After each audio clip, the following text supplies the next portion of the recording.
Hi everyone, this is Ramesh. Welcome to Ramesh Maths Corner. Fractions and decimals అనే topic లో competitive exams లో ఇచ్చినటువంటి previous years question ని మనం explain చేసుకుంటూ ఉన్నాం. లాస్ట్ క్లాస్ లో కొన్ని ఎక్స్ప్లెయిన్ చేసుకున్నాం. ఇప్పుడు కొన్ని ప్రశ్నలు చూడండి. 7th క్వశ్చన్ చూడండి. The value of product 2 minus 1/3 into 2 minus 3/5 into 2 minus 5/7 into and so on ఇలా 2 minus 20/23/2025 ఈక్వల్ టు ఎంత అని అన్నాడు. అంటే ఇక్కడ ఈ ప్రోడక్ట్ వాల్యూ ఎంత అవుతుంది అని ఇచ్చాడు. సో ఈ క్వశ్చన్ మళ్ళా 2025 లో జరిగే ఎగ్జామ్ కూడా రిపీట్ అవ్వచ్చు. సో ఇక్కడ చూడండి, ఆప్షన్స్ ఇలా ఇచ్చాడు. జనరల్ గా మన వాళ్ళు ఈజీ మైండ్ సెట్ తో ఏం చేస్తారంటే ఈ ప్రాబ్లం అంతా క్యాలిక్యులేట్ చేస్తే ఇలాంటి ప్రాబ్లమ్స్ అన్ని 1 అవుతాయి ఆప్షన్ అని సింపుల్ గా పెట్టేస్తారు చేయకుండా. కానీ కొద్దిగా లాజిక్ ఆలోచిస్తే జస్ట్ ఒక 10-20 సెకండ్స్ లోపు ఆన్సర్ చేసేయచ్చు. ఎలా అంటే చూడండి, ఇక్కడ 2 లోంచి ఇది సబ్ట్రాక్ట్ చేస్తున్నాం అంటే 3 2 6 6 - 1 అంటే 5/3 అవుతుంది. ఇంటూ 5 2 10 10 - 3 అంటే 7/5 అవుతుంది. ఇంటూ ఇక్కడ చూడండి 7 2 14 -5 అంటే 9/7 అవుతుంది. ఇలా వస్తూ ఉన్నాయి. ఇక్కడ చివర్లో చూడండి 2025 2 అంటే 2025 రెండ్ల 4050 అవుతుంది. 4050 అవుతుంది. అందులోంచి 2023 తీసేసాం అనుకో. 10 లోంచి 3 తీసేస్తే 7, 4 లోంచి 2 తీసేస్తే 2, 0, 4 లోంచి 2 సబ్ట్రాక్ట్ చేస్తే 2, 2027 అవుతుంది. సో 2027 బై ఇక్కడ 2025 అనేది డినామినేటర్ అలానే వస్తుంది. అయితే ఇక్కడ ఒక ప్రాసెస్ చూడండి. ఇక్కడ 5 తో ఇక్కడ ఉన్న న్యూమరేటర్ ఇక్కడ డినామినేటర్ ఒకటే ఉంది. ఇక్కడ న్యూమరేటర్ ఇక్కడ డినామినేటర్ ఒకటే ఉంది. అంటే ఇక్కడ న్యూమరేటర్ రాబోయే ఫ్రాక్షన్ లో డినామినేటర్ కూడా ఒకేలాగా ఉంటుంది. అంటే దీనికి ముందు వచ్చినటువంటిది కూడా ఇక్కడ మనకు 2025 వచ్చి ఉంటది. సో ఇక్కడ కూడా ఈ డినామినేటర్ ఈ న్యూమరేటర్ సమానంగా ఉంటాయి. ఇవి రెండు క్యాన్సిల్ అయిపోతాయి, ఇవి రెండు క్యాన్సిల్ అవుతాయి, ఇవి రెండు క్యాన్సిల్ అవుతాయి. ఇక్కడ దీని తర్వాత వచ్చే డినామినేటర్ కూడా 9 ఉంటుంది కాబట్టి ఇది కూడా క్యాన్సిల్ అయిపోద్ది. అంటే మనకి ఇక్కడ by3 మిగులుతుంది, అక్కడేమో న్యూమరేటర్ లో 2027 మిగులుతుంది. సో ఆన్సర్ ఈజ్ 2027/3 అనేది ఆన్సర్. సో ఇది మనకు 4th ఆప్షన్ లో ఉంది కాబట్టి ఇది కరెక్ట్ ఆన్సర్ అవుతుంది. నెక్స్ట్ 8th క్వశ్చన్ చూడండి. ఇక్కడ కూడా మనకు డెసిమల్స్ ఇచ్చాడు. ఈ డెసిమల్స్ ని ఒక ఫ్రాక్షన్ రూపంలో ప్లస్ ని ఇచ్చినాడు. మధ్యలో ఇక్కడ ఇంటూ ప్లస్ ఉంది. అంటే ఇక్కడ వరకు ఒక పదం అనుకోండి, ఇక్కడ వరకు ఒక పదంగా తీసుకోవాలి, ఇక్కడ వరకు ఒక పదంగా తీసుకోవాలి. సేమ్ ఇక్కడ చూడండి, ఈ 3 పదాల్లో ఏమన్నా కామన్ లెటర్స్ ఉన్నాయా? 0.635, 0.635, 0.635. సేమ్ మూడింటిని ఇంకేదైనా కామన్ గా ఉందా? 2.1, 2.1, 2.1. సో ఇది వేరుగా ఉంది. సో 2.1 ఇంటూ 0.635 కామన్ చేస్తే, ఇవి రెండు కామన్ చేస్తే ఇక్కడ 0.43 మిగిలింది. ప్లస్ ఇక్కడ ఈ రెండింటిని కామన్ చేస్తే 0.28 మిగిలింది. ప్లస్ 2.1 0.635 ఇది కామన్ చేస్తే 0.29 మిగిలింది. అదే విధంగా ఈ పదాలలో కింది కూడా ఏదైనా కామన్ గా ఉన్నాయా? 0.7, 0.7 మాత్రమే కామన్ గా ఉంది. సో 0.7 కామన్ చేస్తే ఇక్కడేమో 3.875, 3.875 మైనస్ ఉంది కాబట్టి మైనస్ తీసుకుంటాం. 2.605, 2.605 అనేది మిగిలింది.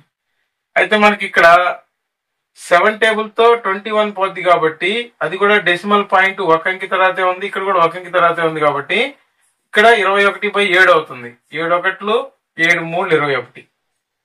నెక్స్ట్ వచ్చి ఈ వాల్యూస్ మనం అడిషన్ చేయాలి, ఇది వచ్చి సబ్ట్రాక్ట్ చేయాలి. ఒకసారి ఇక్కడ మనం ఈజీగా ఒకసారి ఈ వాల్యూస్ ని యాడ్ చేసి చూడండి. 0.43, 0.28, 0.29, 9 + 3 12, 12 + 8 అంటే 22 వస్తుంది. సో ఇక్కడ 4 + 2 6, 6 + 2 8, 8 + 2 10 అవుతుంది.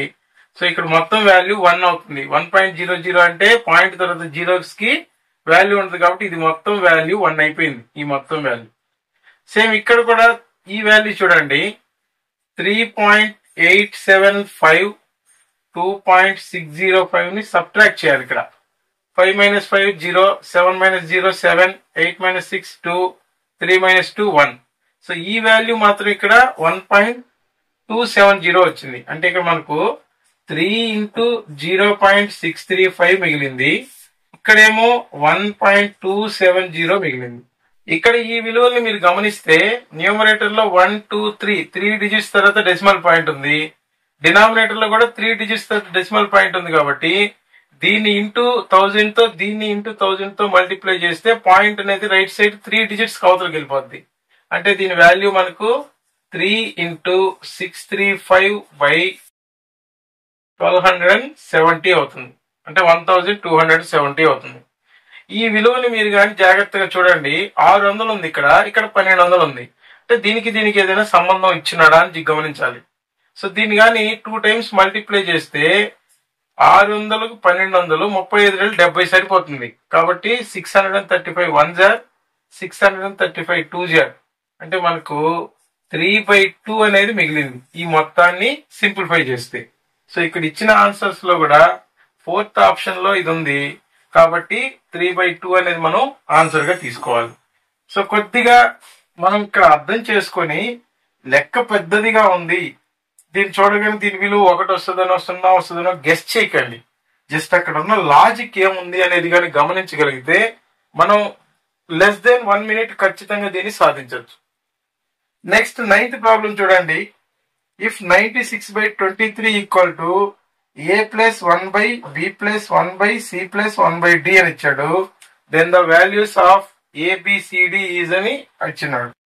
అంటే ఇక్కడ చూడండి ప్రతి క్వశ్చన్ పేపర్ లోనూ ఇలాంటి ఒక ల్యాడర్ ప్రాబ్లం వస్తూనే ఉంది. కాబట్టి ల్యాడర్ ప్రాబ్లమ్స్ అనేటివి జాగ్రత్తగా నేర్చుకునేదానికి ప్రయత్నం చేయండి.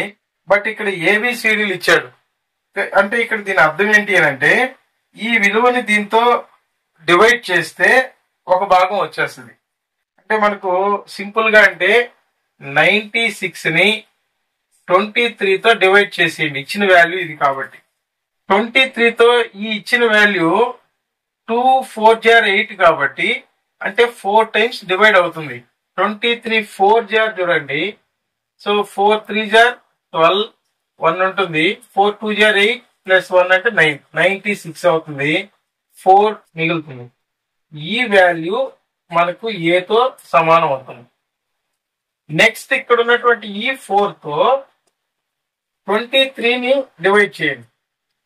4 6 జార్ 24. సో కాబట్టి 4 5 జార్ 20 వరకే ఇది డివైడ్ అవుతుంది. రిమైండర్ 3 అవుతుంది. ఈ కోషియంట్ వాల్యూ B కి సమానం అవుతుంది. నెక్స్ట్ ఈ 3 తో 4 ని మళ్ళా డివైడ్ చేయండి. 3 1 జార్ 3 రిమైండర్ 1 మిగులుతుంది. సో ఇక్కడ ఇది C వాల్యూకి సమానం. ఈ 1 తో 3 ని మళ్ళా డివైడ్ చేయండి.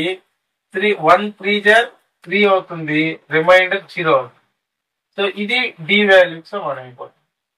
అంటే ఇచ్చినటువంటి దాన్ని ఇక్కడ ABCDలు ఇచ్చినారు కాబట్టి ఈ ఫ్రాక్షన్ వాల్యూలో మనం దీన్ని ఇలా యాడ్ చేసుకుంటూ వస్తే కన్ఫ్యూజ్ అవుతాం. కాబట్టి సింపుల్ గా దీన్ని మనం ఈ విధంగా డివిజన్ గా చేస్తే అంటే మనం HCF వాల్యూ కనుక్కునేలాగా డివిజన్ చేసుకుంటే వెళ్తే ఆ ABC వాల్యూ ఈజీగా వచ్చేస్తాయి. అక్కడ చూడండి 4 5 1 3. ఇక్కడ మనకు 4 5 1 3 ఎక్కడ ఉన్నాయి చూడండి. ఇచ్చినటువంటి ఆప్షన్ లో సెకండ్ ఆప్షన్ లో చూడండి 4 5 1 3 ఉంది. కాబట్టి సెకండ్ ఆప్షన్ అనేది కరెక్ట్ ఆన్సర్ అవుతుంది. సో ఈ విధంగా మనం కొంత ప్రాక్టీస్ చేస్తే చాలు ఈజీగా ఇచ్చినటువంటి మ్యాథ్స్ ప్రాబ్లమ్స్ అందులోనూ ఫ్రాక్షన్స్ అండ్ డెసిమల్స్ అనే టాపిక్ లో ఇచ్చిన ప్రాబ్లమ్స్ ని సులభంగా ఆన్సర్ చేయొచ్చు. మరికొన్ని ప్రీవియస్ ఇయర్ క్వశ్చన్స్ తో నెక్స్ట్ వీడియోలో కలుద్దాం. Thank you.